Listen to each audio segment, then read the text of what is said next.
জুলাই আন্দোলন চলাকালে গুলিবিদ্ধ হয়ে ঢাকা মেডিকেল কলেজ হাসপাতালে চিকিৎসাধীন আহত আন্দোলনকারীদের চিকিৎসায় বাধা দেয় আওয়ামী লীগপন্থী স্বাধীনতা চিকিৎসক পরিষদের কয়েকজন চিকিৎসক। জুলাই আগস্টে সংঘটিত মানবতাবিরোধী অপরাধের মামলায় সাবেক প্রধানমন্ত্রী শেখ হাসিনা সহ ৩ আসামির বিরুদ্ধে ট্রাইব্যুনালে নবম দিনে সাক্ষ্য দেওয়ার সময় এসব তথ্য জানান ঢাকা মেডিকেল কলেজ ও হাসপাতালের ক্যাজুয়ালিটি বিভাগের আবাসিক সার্জন ডাক্তার মুস্তাক আহমেদ।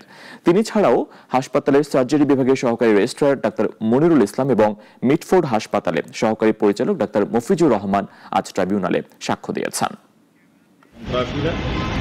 বাধা প্রদান করেছে, অ্যাম্বুলেন্স চেক করেছে এবং যদি ছাত্র মনে হয় তারা তাদেরকে ঢুকতে চাননি। এরপরে তারা ভিতরে গিয়ে রোগীদের পরিচয় শনাক্ত করার চেষ্টা করেছে এবং এই কারণে রোগীরা ভীত হয়ে তাদের পরিচয় গোপন করেছেন। তাদের মাথায় যে আন্দোলনের সময় পতাকা পরে থাকতেন বা ব্যান্ড দিয়ে রাখতেন সেটা সরিয়ে ফেলেছে।